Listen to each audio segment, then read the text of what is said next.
বাংলাদেশ ইসলামী ছাত্র শিবিরের ঢাকা বিশ্ববিদ্যালয় শাখার সভাপতি হিসেবে সাদিক কায়েমের আত্মপ্রকাশ নতুন আলোচনার জন্ম দিয়েছে।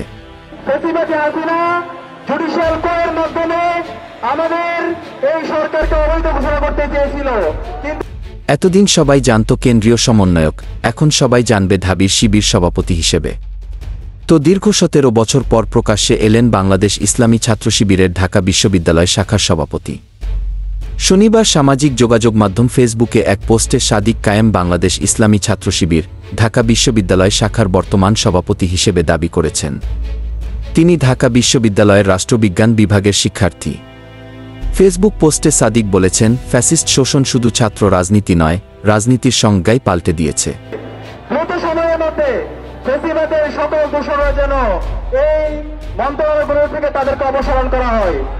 ফ্যাসিবাদে কোনো রাজনীতি থাকে না, বিরাজনীতি ফ্যাসিবাদের ভাষা। একই সঙ্গে তিনি বলেন, রাজনৈতিক সংস্কারে অবশ্যই 24-এর শহীদদের আশা-আকাঙ্ক্ষার প্রতিফলন থাকতে হবে, তা না হলে ভেস্তে যাবে আমাদের এই স্বাধীনতা। আমরা চাই ছাত্র রাজনীতির সংস্কার গবেষণা, পলিসি ডায়ালগের মধ্য দিয়ে তা বাস্তবায়িত হোক।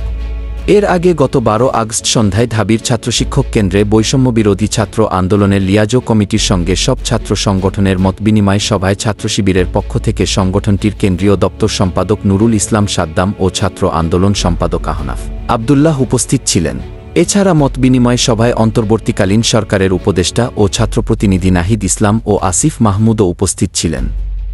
উল্লেখ্য, 2008 সালে সর্বশেষ প্রকাশ্যে কার্যক্রম ছিল ছাত্র শিবিরের।